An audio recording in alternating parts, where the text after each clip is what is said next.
Queremos agradecer en esta tarde al presbítero, al licenciado Gabriel Pérez Muñoz, quien es presidente de la Comisión Pastoral Litúrgica de la Diócesis de Tlaxcala. Muchas gracias por estar con nosotros.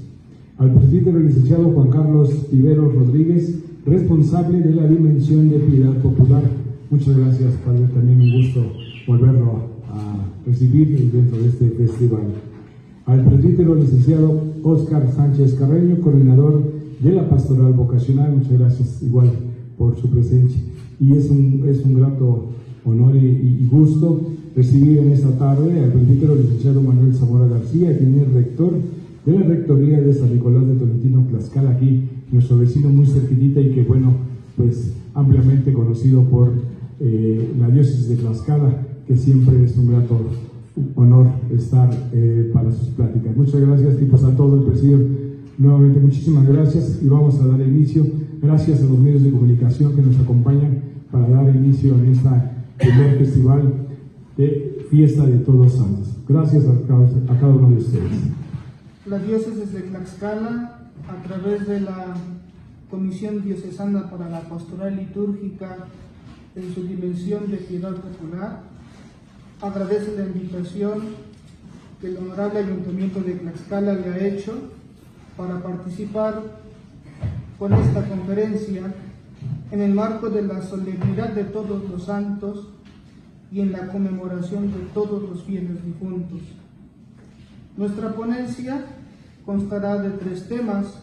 El primero es la exposición del capítulo 7 del Directorio sobre la Piedad Popular y la Liturgia, titulado Los sufragios por los difuntos, que comprende del número 248 al 260 de dicho documento, el cual fue publicado por la Sagrada Congregación para el Culto Divino y la Disciplina de los Sacramentos en el año 2002, con la aprobación del Papa San Juan Pablo II.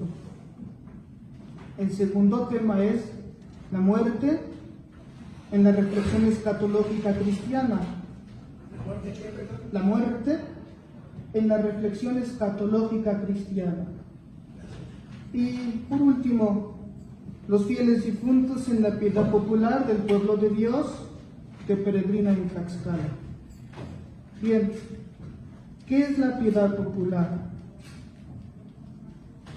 Antes de 1990, después de las reflexiones teológicas, se decidió cambiar el nombre de religiosidad popular a piedad popular. Religiosidad popular es más el sentimiento natural que los hombres tenemos en relación con lo divino, que en cualquier cultura lo vamos a encontrar. En nuestra actualidad, inclusive nuestros antepasados tenían esa connotación interior por lo religioso.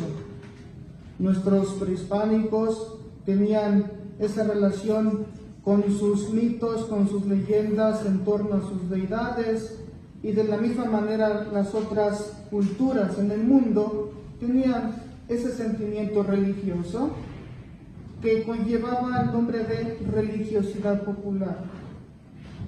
Cuando la reflexión teológica de la Iglesia, contemplando la piedad del pueblo de Dios, con sus tradiciones, con sus costumbres, llevó adelante el cambio de nombre a piedad popular. Ahora, piedad popular es en específico la manifestación de la fe que tenemos los católicos, ayudándonos de nuestras tradiciones, de nuestras costumbres. La piedad popular es la expresión de nuestra fe por medio de signos, por medio de símbolos que son tomados de la propia cultura, de las propias tradiciones. De ahí vamos a ver que la piedad popular va a variar según las culturas.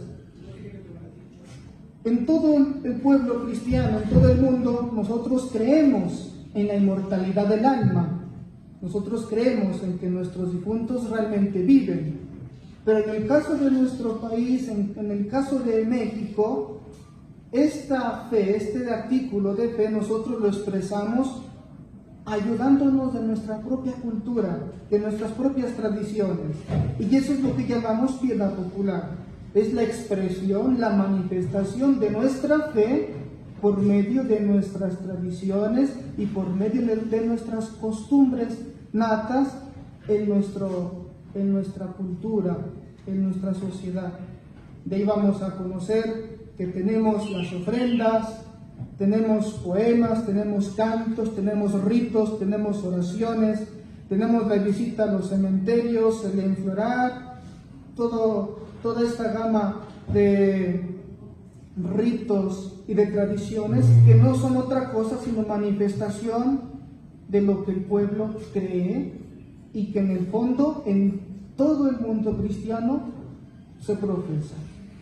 De ahí que el tema es los fieles difuntos en la piedad popular. ¿Cuál es la expresión? ¿Qué es lo que el pueblo cree y cómo lo manifiesta en torno al artículo de los muertos, los fieles difuntos, la vida futura, la vida eterna y una futura resurrección? Como primer punto, escucharemos la fe en la resurrección de los muertos. El máximo enigma de la vida humana es la muerte. Es un misterio que es incomprensible, inaccesible a nuestra razón. No podemos dar razón del por qué morimos. Solo es una certeza, que algún día moriremos. Es un enigma, el más grande de todos. Sin embargo, el pueblo de Dios, con la fe en Cristo, se convierte este enigma en una certeza de vida que no tiene fin. Él proclamó que había sido enviado por el Padre Celestial para que todo el que crea en Él no muera, sino que tenga vida eterna. Y también dice, esta es la voluntad de mi Padre, que todo el que ve al Hijo y cree en Él tenga vida eterna. Yo lo resucitaré en el último día. Por eso, en el credo nosotros profesamos, espero la resurrección de los muertos y la vida del mundo futuro. Este artículo de fe que nosotros decimos los domingos en las misas es una profesión que el pueblo de Dios, el pueblo cristiano, en su piedad popular lo manifiesta por medio de sus tradiciones y sus costumbres. Apoyados en la palabra de Dios, el pueblo de Dios cree y espera firmemente que del mismo modo que Cristo resucitó, como nosotros lo celebramos en la Semana Santa, así como el pueblo cristiano cree que Jesucristo murió y resucitó, así también nosotros algún día moriremos, pero también vamos a resucitar. La fe en la resurrección de los muertos es un elemento esencial de la fe cristiana. Implica una visión particular del hecho ineludible y misterioso de la muerte.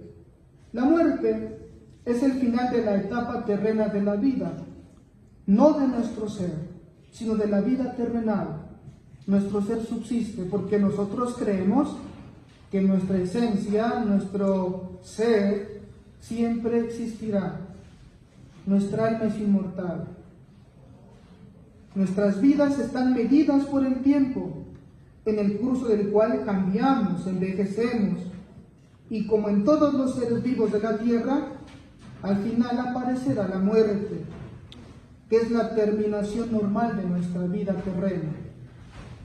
Desde el punto de vista de lo que el pueblo cree, la muerte es también el fin de la peregrinación terrena del hombre, del tiempo de gracia y de misericordia que Dios le ofrece para realizar su vida terrena según el designio divino y para decidir su último destino.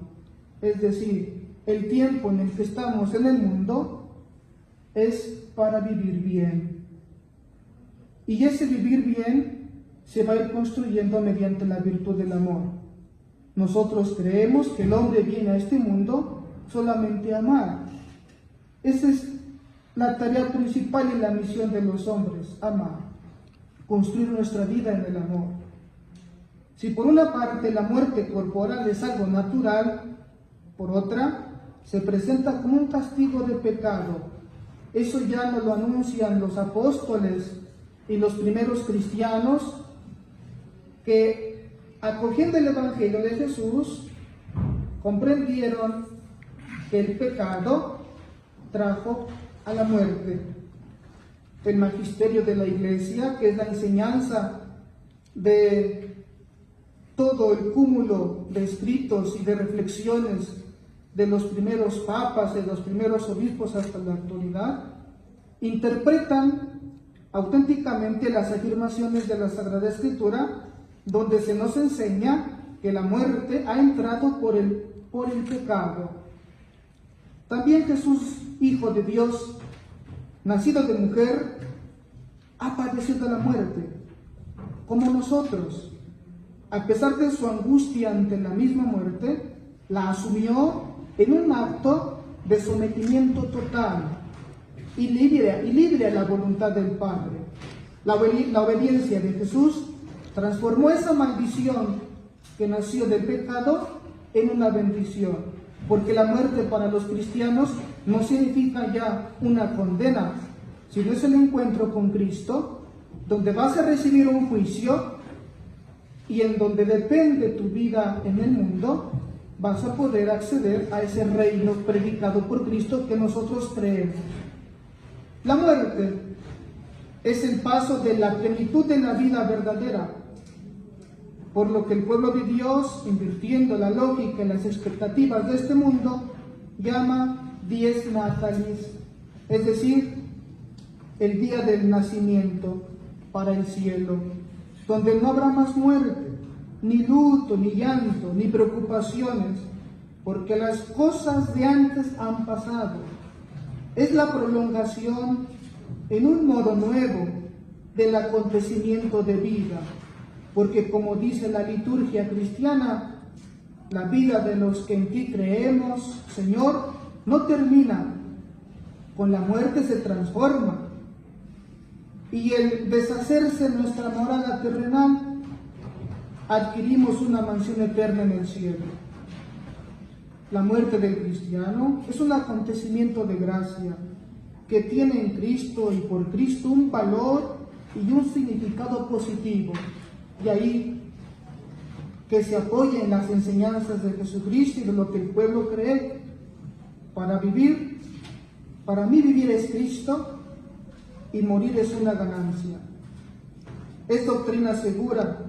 Si morimos con Él, viviremos también con Él. Según la fe del pueblo de Dios, el morir con Cristo comienza ya cuando fuimos bautizados. Todos aquellos que pertenecemos a la Iglesia y que nos profesamos cristianos, somos bautizados. Y esa muerte comienza en el bautismo, porque allí nosotros, los que somos bautizados, morimos a ese hombre viejo y resucitamos hombres nuevos. Y es ahí donde nuestra muerte se transforma, porque ya no es un dejar de existir, ya no es un entrar a un abismo, sino ya es aspirar al encuentro con Cristo en la resurrección de los muertos. Por otra parte, nosotros ofrecemos oraciones por las almas de los difuntos, que imploramos la vida eterna y el perdón de sus pecados. Y todo eso lo ponemos en las manos de Dios. Un segundo punto es el sufragio por los difuntos. En la muerte, el justo se encuentra con Dios, que lo llama así para hacerle partícipe de la vida divina. Pero nadie puede ser recibido en la amistad e intimidad de Dios si antes no es purificado. La Iglesia llama purgatorio a esa purificación final de aquellos elegidos, que es completamente distinta al castigo de los condenados. La Iglesia ha formulado la doctrina de la fe sobre el purgatorio en 2 concilios, uno en Florencia y otro en Trento. De aquí viene la piadosa costumbre de ofrecer oraciones por las almas de nuestros difuntos, porque solo Dios sabe su estado de vida espiritual. No sabemos si un difunto, una persona, al salir de este mundo, estaba en gracia. Solo Dios conoce el corazón y las almas. Y nosotros, ansiando que este hermano nuestro goce algún día de la vida eterna, elevamos oraciones, elevamos súplicas para que Dios le perdone sus pecados, quede purificado y pueda entrar al cielo. De aquí viene la piadosa costumbre de ofrecer oraciones por los difuntos, para ponerlos a disposición de la misericordia del Señor, para que los purifique y los introduzca en el cielo.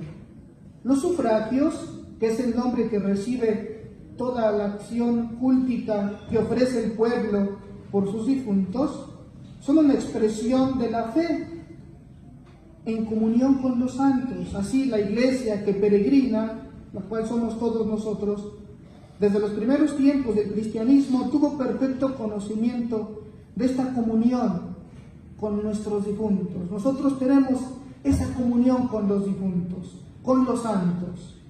Por un lado, tenemos contacto, comunión con los difuntos para hacer oración por ellos, para pedir a Dios los purifique, los haga santos. Y por otro lado tenemos comunión con aquellos que ya gozan del rostro de Cristo, que ya no están en el purgatorio, sino que ya están en el cielo. A ellos pedimos intercesión para que libere a nuestros difuntos en el purgatorio, a nuestras almas, del pecado y de la muerte, que les conceda la vida eterna. Estos fundamentos sobre el perdón y la purificación en la otra vida los encontramos en las Sagradas Escrituras. Ahora doy la palabra al Padre Gabriel, presidente diocesano para la pastoral litúrgica, que nos hable un poco sobre las exequias cristianas, sobre la piedad popular que se encuentra propiamente dentro de la liturgia de nuestro pueblo. Para muchos de ustedes, al entrar a este lugar, algunos términos, algunas cosas que podamos decir serán difíciles de entender, quizá en el vocabulario, en el aspecto doctrinal que nos manejamos como iglesia. Me toca hablar un poquito acerca de las exequias cristianas. ¿Qué es lo que nosotros, verdad, tenemos que vivir en relación a nuestros difuntos? Tendría que aclarar primeramente que la iglesia, verdad, nos acompaña desde siempre, porque somos sus hijos. La iglesia es nuestra madre, desde que nacemos hasta que morimos. Ella quiere acompañarnos en este proceso. Por ello, tanto en la liturgia romana como en la liturgia, ¿verdad?, oriental, hay un amor muy grande sobre los sufragios a los fieles difuntos. Las exequias cristianas comprenden, según las tradiciones, 3 momentos, aunque con frecuencia hoy actualmente se reduce a veces a 1 o a 2. ¿Cuáles son esos 3 momentos? El primer momento nos marca el ritual, les enseño, ¿verdad? Este es el libro, este es el ritual que ocupamos los sacerdotes para las exequias cristianas. Este ritual, ¿verdad?, aprobado por la Santa Sede, nos invita a que como sacerdotes podamos acompañar al difunto, en donde nos habla de 3 ritos. 1, un rito en su casa. ¿Para qué, Padre? Para ser solidarios con la familia que ha perdido un ser querido, para que día a día podamos nosotros estar en vigilia de oración, Este rito se puede hacer en la casa del difunto, no necesariamente en la iglesia, para que a través de la palabra de Dios podamos nosotros comprender lo que la iglesia quiere, ¿verdad?, transmitirnos. Lo que ha dicho el Padre Juan Carlos, que la muerte no se acaba para el cristiano la vida, solamente se transforma. De hecho, nuestra mirada tendríamos que estar mirando a la vida eterna, al cielo, algo que en esta etapa postmoderna hemos olvidado. La misma cultura que vivimos nos invita a solamente a pensar en las cosas de la tierra, en las cosas materiales. Por ello descubrimos en muchas personas que cuando muere algún familiar pensamos que se acaba todo. La doctrina de la iglesia nos enseña que comienza la vida eterna. El segundo rito que nos invita, ¿verdad?, a vivir la iglesia es en la iglesia propia, en el edificio, en donde celebrando la Eucaristía podamos nosotros a través también de la palabra, a través de la homilía, poder dar esa palabra de aliento a toda la comunidad cristiana, en donde unidos como en solidaridad podamos nosotros transmitir esa fe que vive la iglesia. Y por último, el rito de despedida, o el cortejo fúnebre, o el rito que se hace en el camposanto, en el panteón. Para ello ahí nos invita a que nosotros podamos día a día poder nosotros compartir desde nuestra vida de fe ese amor hacia nuestros difuntos, y que nosotros esperemos que algún día podamos reunirnos con ellos allá en la vida eterna.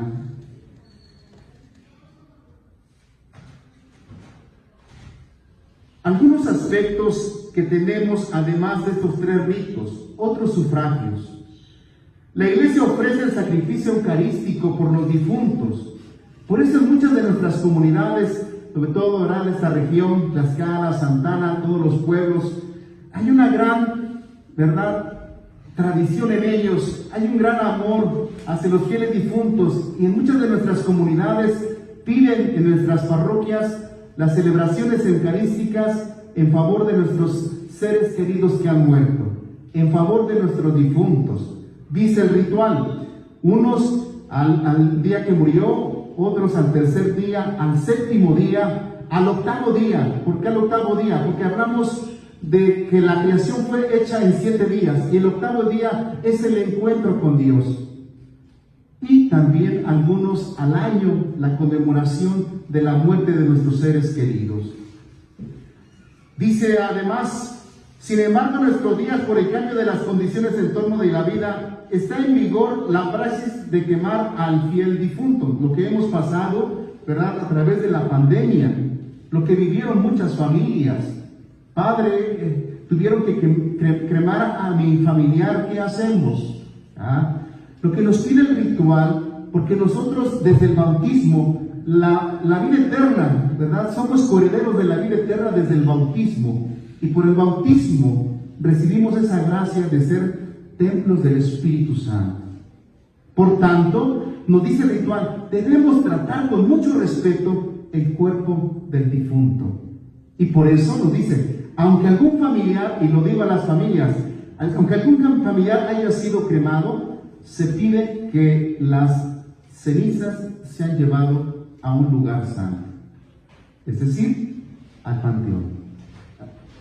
Dice además de la liturgia tiene una relación muy grande con la piedad popular, el tema que ha dado el Padre Juan Carlos.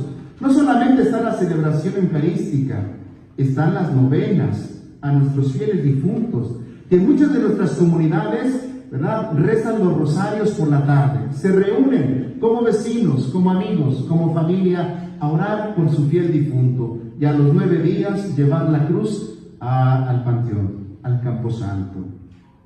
Además, la iglesia nos invita a orar con la liturgia de las horas, esa vigilia, esa oración por nuestros fieles difuntos. Y además la iglesia nos invita a orar con el Santo Rosario, con el Ángelus, prácticas que nos invitan a tener esa gran relación con nuestros fieles difuntos. Pues a grandes rasgos, ¿verdad?, quise tocar este punto para que podamos nosotros comprender lo que día a día la Iglesia nos va enseñando en relación, ¿verdad?, a lo que nos enseña la Iglesia. Por último, quisiera tocar algunos aspectos doctrinales, ¿verdad?, que pudiéramos evitar. El peligro de que permanezcan en la piedad popular para con los difuntos elementos o aspectos inaceptables del culto pagano a los antepasados, ¿verdad? Que hagamos un sincretismo, nos dice el ritual, que estemos mezclando cosas del mundo con lo que la Iglesia nos invita a que nosotros podamos realizar por nuestros fieles difuntos. También la Iglesia no acepta la invocación de los muertos para prácticas adivinatorias, como lo vemos a veces en alguna película, ¿verdad? En algunos aspectos que a veces nos invitan, ¿no? Ven, vamos a llamar a tu muertito para ver qué va a pasar. Dice la Iglesia, no lo aceptamos. Dice también, la atribución a sueños que tienen por objeto a personas difuntas, supuestos significados o consecuencias, cuyo temor condiciona al actuar de los fieles. Le dicen, Padre, soñé con mi ser querido que murió, ¿verdad? Y a veces nos condiciona, nos da mucho temor, dice la Iglesia, no puede aceptarse eso. También el riesgo de que se insinúen formas de creencia en la reencarnación. El cristiano no cree en la reencarnación, el cristiano cree en la resurrección. Cree en la resurrección. La aplicación de categorías espacio-temporales a la condición de los difuntos. Está muy difundido en la sociedad moderna y con frecuencia tiene consecuencias negativas el error doctrinal y pastoral de ocultar la muerte y sus signos. Quizá, ¿verdad?, cuando tenemos algún familiar que está enfermo, a veces le damos falsas, o un doctor, ¿no? O a veces como sacerdotes nos dice el ritual, tendremos que hablar, tenemos que catequizar a la persona, al enfermo, para que vea la muerte no como un castigo, sino ese encuentro definitivo con nuestro Padre Dios, a donde están los santos. Gracias.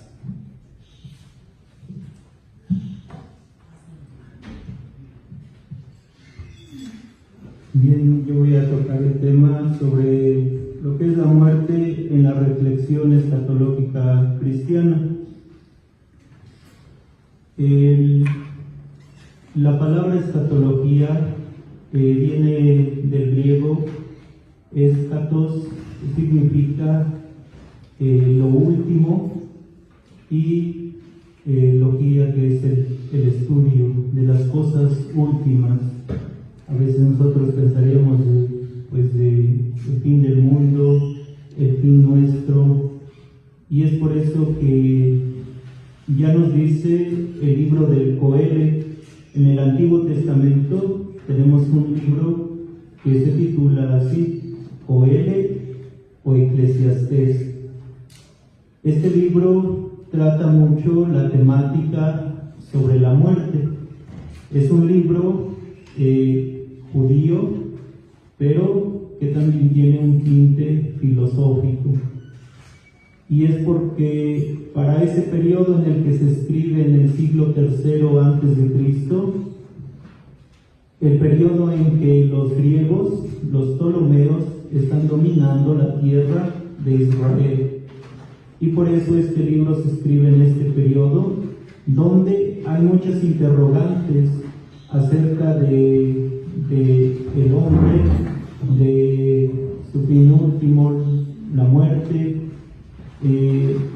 Son diversos los temas, y este libro dice que está en la Biblia, en el capítulo 7, versículos del 1 al 4, nos dice: más vale el día de la muerte que el día del nacimiento, más vale ir a una casa en luto que ir a una casa en festejo, porque en ella está el final de todo ser humano, y el que vive puede reflexionar.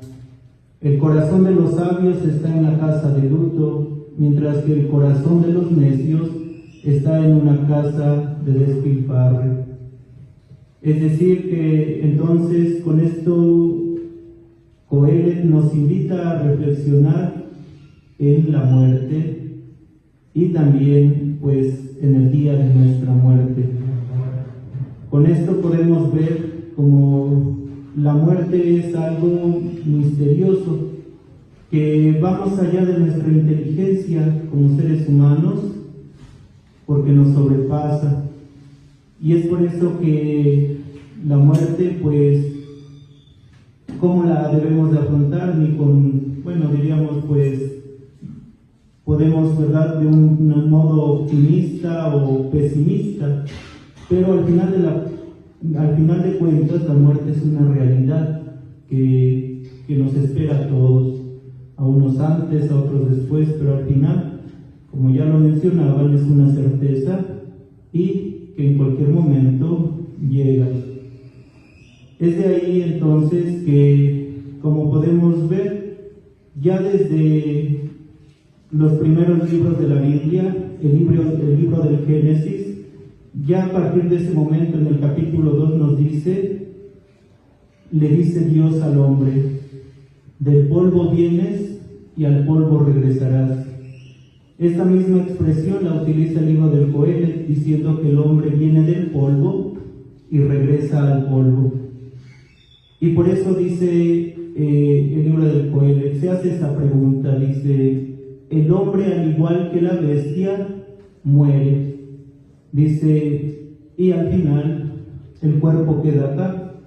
Dice, sin embargo no sabemos, dice Coelet, si el espíritu del hombre vuelve hacia el Creador y el espíritu del animal se queda, ¿verdad? Ya no continúa, muere. Es por eso que, pues ya desde el Antiguo Testamento, en el libro de Daniel encontramos expresiones como Daniel 12, donde nos dice que llegará el momento en que los muertos van a recobrar la vida, dice, unos para la condenación eterna, mientras que otros para la felicidad eterna. Es ahí donde, de algún modo, la reflexión de la muerte en el pueblo de Israel fue poco a poco progresando. En un principio, para los israelitas, la muerte era el final de todo. Y se decía que el espíritu, que el alma, pues iba al Sheol. Pero el Sheol era un lugar de polvo, de gusanos, donde solamente pues no se tenía ni conocimiento, donde se encontraban en la oscuridad. En realidad, pues, ¿verdad?, una muerte. Y poco a poco el pueblo fue, con la ayuda de Dios, en la revelación de Dios, pues evolucionando, y pues llega un momento en el cual también ya en el pueblo de Israel se anuncia pues que debe de haber una vida en el más allá. ¿Por qué? Porque esto se le atribuye a Dios Padre, a Yahvé, diciendo que Dios es justo y por su justicia no puede dejar al hombre abandonado al exterminio. Es decir, que Dios, siendo fiel, ha prometido su amor y su justicia para el hombre, y es por eso que si Dios ha dado su palabra, no lo abandonará totalmente. ¿Por qué? Porque ahí están las promesas de Dios. Y por eso podemos ver que esas promesas pues se cumplen en su plenitud en Jesucristo. Jesucristo que viene, toma nuestra naturaleza humana y Él la redime. ¿Cómo la redime Jesucristo? Por medio de su muerte y de su resurrección. Es por eso que decimos que Jesucristo con su muerte ha vencido a la muerte, con su resurrección nos ha dado la vida eterna a todos.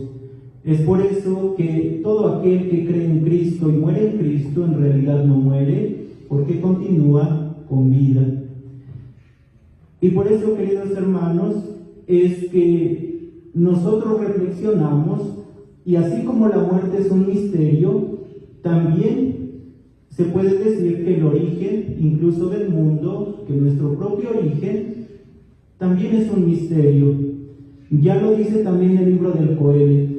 Dice, el hombre conoce muchas cosas, sin embargo, ningún hombre puede decir cómo entró el espíritu al niño que se está gestando en el vientre materno.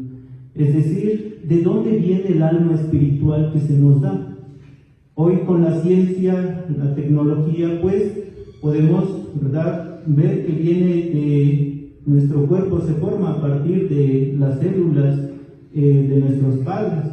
Sin embargo, el alma que nos hace únicos e irrepetibles, ¿de dónde viene? ¿Por qué? Porque de ahí es donde viene, como dice en el libro del Génesis, Dios crea al hombre del polvo, forma su cuerpo, pero después sobre sus narices le sopla el aliento de la vida. Es ahí entonces donde Dios nos participa. ¿Por qué? Porque cuando nosotros, ¿verdad?, soplamos, el soplo de donde viene, de nosotros, de nuestro ser. Es por eso que Dios también nos participa de ese ser inmortal. Y por eso es que Jesucristo, con su muerte y su resurrección, ahora nos da la vida eterna. Y por eso nuestra alma, cuando llega el momento de nuestra muerte, en el memento mortis, o también como nosotros decimos, el dies natalis, porque continúa la vida al más allá. Y por eso, queridos hermanos, podemos ver que la muerte pues es un misterio. Y ya desde el libro de Coelet, por eso dice el libro, comúnmente nosotros escuchamos esta frase que dice, vanidad de vanidades, todo es vanidad. ¿Y qué es lo que reduce a que todo sea vanidad? Es decir, el libro nos dice, Hebel Jabalín, en hebreo, y quiere decir que todo es soplo de soplos, es decir, la vida es efímera, es solamente un soplo. Y todo lo que hace el hombre en esta tierra, en este mundo, dice el Coelet, bajo el sol, es solamente un soplo. ¿Por qué? Dice, porque lo que ya antes otros han hecho, ahora lo harás tú, pero no hay nada nuevo bajo el sol. Todos en la vida somos efímeros y vamos pasando. Y es por eso que entonces ante este interrogante de decir, bueno, si todo pasa, entonces, ¿cuál es el sentido de mi vida? Y ahí es donde la respuesta nos la da Dios. ¿Por qué? Porque el hombre debe de llegar a una plenitud de la vida. Es decir, que como seres humanos hemos sido creados, pero estamos llamados también a una plenitud.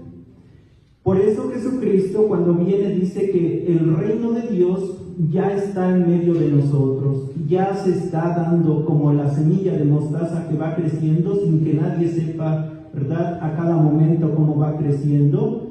La semilla de mostaza va creciendo y así el reino de Dios va creciendo. Es por eso que también nosotros estamos llamados a vivir ya una vida en plenitud desde este mundo y que la alcanzaremos en su culmen en el más allá, en la vida que nos aguarda, en la vida eterna. Por eso, queridos hermanos, veamos que es muy importante reflexionar en la muerte, porque ya quien reflexiona en su muerte, lo dice el Papa emérito Benedicto XVI, dice, quien valora la muerte, valora también la vida. ¿Por qué? Porque muchas veces al momento, ¿verdad?, de la muerte o a la muerte simplemente se le da ya una indiferencia total. Vemos en los periódicos, aparecieron 6 cabezas sobre un carro, murió esa persona, está sufriendo, bueno, pues mejor ya inyéctenle algo, que se muera. Y de algún modo, como si fuera algo, pues como que no pasó nada, se murió como cualquier, ¿verdad? Una planta se marchitó y ya no pasó nada. Como que nos hemos, ¿verdad?, no le hemos dado el verdadero valor a lo que es la muerte. Y cuando nosotros le damos valor al momento en que nosotros pasaremos de este mundo al más allá, entonces comenzamos a darle valor a toda nuestra vida. ¿Por qué? Porque muchas veces ya el dolor, la enfermedad, nos van dando una antesala de la muerte. Cuando a nosotros nos llega una enfermedad, el dolor, cuando un ser querido se muere, cuando padecemos, ¿verdad?, personas que se quedan en cama el resto de su vida, son las personas que entonces comienzan a reflexionar cuál es el sentido de la vida. Mientras que muchas veces nosotros nos sentimos fuertes y que podemos hacer todo lo que queremos, ambicionamos y muchas veces caemos en ese egoísmo. Es por eso que no reflexionamos en que somos caducos, porque nos creemos como dioses, nos creemos los reyes del universo. Pero cuando entonces el dolor nos golpea o la enfermedad o experimentamos la muerte con algún ser querido, es entonces cuando nosotros decimos, bueno, ¿cuál es el sentido de mi vida? Yo que me ando peleando a lo mejor algún puesto, yo que ando queriendo humillar a los demás, yo que ando queriendo pues apaciguar a lo mejor, ¿verdad? No pensar en la muerte y pensar mejor en el placer, porque eso hicieron los griegos con Epicúreo, o muchos otros como los estoicos o las religiones asiáticas como el budismo, pues dicen hay que evitar todo lo dolor, nos quedamos así como en el yoga y apaciguarnos totalmente y no pensar en el dolor, no pensar en lo feo de esta vida. Pero se escapan a la realidad, se escapan a la verdadera vida, y la verdadera vida incluye pues el sufrimiento, incluye este momento de la muerte.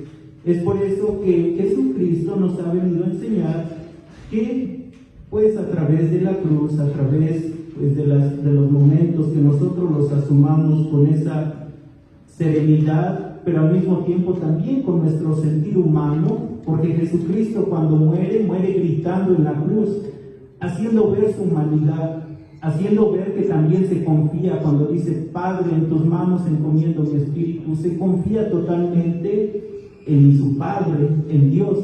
Y de igual manera nosotros nos confiamos en Dios, que es fiel y que nos dará, Jesucristo nos lo dice, nos dará una vida en el más allá.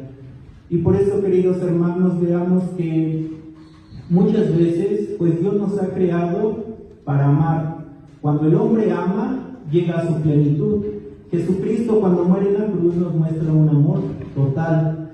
Pero muchas veces si nosotros nos cerramos a ese amor, porque el amor no depende de nosotros mismos, porque nosotros no podemos obligar a nadie a que nos ame, sino que siempre el amor se da pues en comunidad, en un donarse de unos para otros, porque no puede, por eso dicen, para que haya uno que ame, tiene que haber a un amado y tiene que haber un amante, es decir, tiene que haber esa relación de amor.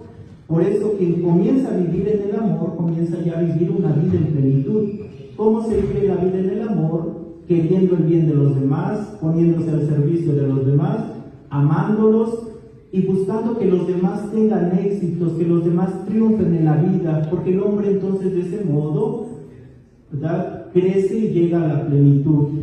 Por eso es que no solamente el momento, ¿verdad?, la muerte se reduce al momento clínico de decir, ya murió, sino que la muerte nos va acompañando toda nuestra vida. Y entonces, ¿verdad?, porque muchas personas pueden estar muertos en vida, mientras que para muchos dicen, ay, es que este joven que estudió y que era todo un inteligente y tenía, ¿verdad?, tuvo tantos éxitos, reconocimientos y bueno, ahora ya había llegado a su plenitud, ya había alcanzado pues cierto puesto y que de momento chocó un accidente y murió, y dicen, qué desgracia porque tenía tanto para dar.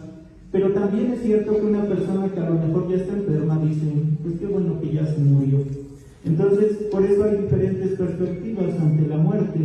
Pero ciertamente que una persona cuando no se abre al amor, cuando se queda cerrada en sus egoísmos, es una persona que en realidad pues comienza a estar muerta ya desde acá. Por eso es que la muerte nos lleva a plantearnos siempre el sentido de nuestra vida y lo que es la plenitud a la que estamos llamados. Y por eso, queridos hermanos, pues Jesucristo nos ha venido a enseñar esto. La plenitud de la vida incluso está, como dice Jesús, el que quiere ganar su vida para sí mismo, la perderá. y al que pierda su vida por mí, por el Evangelio, la encontrará. Es decir, quien quiere aferrar más su vida a este mundo, a querer dominar, a tener las cosas, sus egoísmos, sus placeres, al final termina perdiendo la vida porque pierde el sentido de la vida. Quien dona su vida para los demás encuentra el verdadero sentido de la vida y esa gran plenitud que viviremos todos ya en el cielo. Es a lo que Cristo ha venido a salvarnos y a enseñarnos a amar. Y como dice Jesús, quiero que tengan vida y la tengan en plenitud. Pues con esta pequeña reflexión que nos habla acerca de lo último y del sentido de nuestra vida. Gracias. Saludo con mucho respeto a cada uno de ustedes. Lo que voy a decir es muy breve, pero muy bonito. No por la presentación, sino por lo que encierra de bonito este día. Los fieles difuntos, el Día de los Difuntos de la religiosidad popular. Desde antes de que vinieran los españoles, nuestras culturas hablaban ya de los muertos, de una manera muy maravillosamente extraordinaria. Se dice en la literatura histórica que cuando moría una persona se le envolvía en un petate, se le llevaba, pero también se abastecía de agua y de alimento. Y todo esto era de una manera muy especial. Sin embargo, tenían un día muy marcado para celebrar a los muertos. Era un día, podía ser junio, en julio, en agosto, en noviembre también. Y cuando llegó la religión católica, entonces se ajustó a la celebración litúrgica del día 2. Sin embargo, se distribuyeron días para celebrar el paso de los difuntos a la vida nueva. Por ejemplo, el día 28, para los muertos en accidente o en violencia. El día 31, para los niños, teniendo en cuenta los no nacidos, ya sea por alguna causa de la persona, la mamá, o también por algún aborto voluntario. El día primero, el día de Todos los Santos, pero desde la noche se celebraba la venida de los muertos para recibirlos en casa, según la tradición. Desde lo antiguo encontramos cómo los muertos iban a Mictlán. ¿Y qué cosa es Mictlán? Mictlán era donde residía el dios Mitlantecutli y la diosa Mictacihuatl. Eran los dioses de la vida y pasaban allá todas las culturas prehispánicas hablaban de un más allá feliz. Qué importante. Ahora bien, ¿por qué la flor de cempasúchil? La flor de cempasúchil, que aquí hay miles de plantitas ya, aquí en la presidencia municipal. Porque la flor de cempasúchil da un aroma.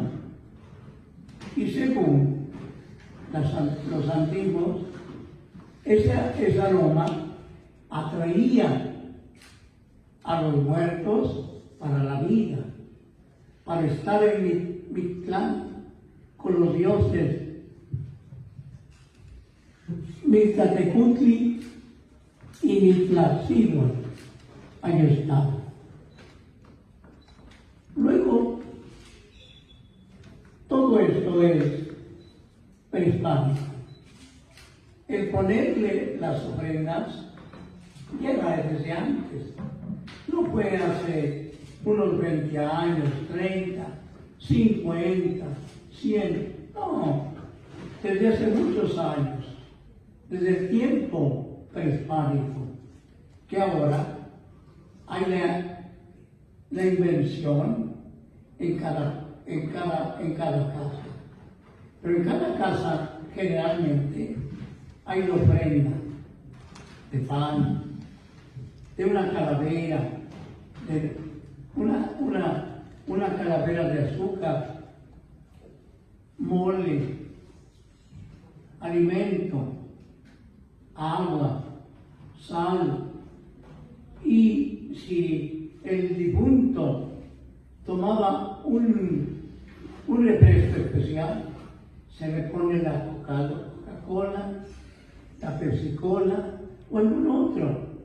Y si le entraba al trago, algo de tequila. Así se pone. Y así se pone. Entonces, todo esto es prehispánico.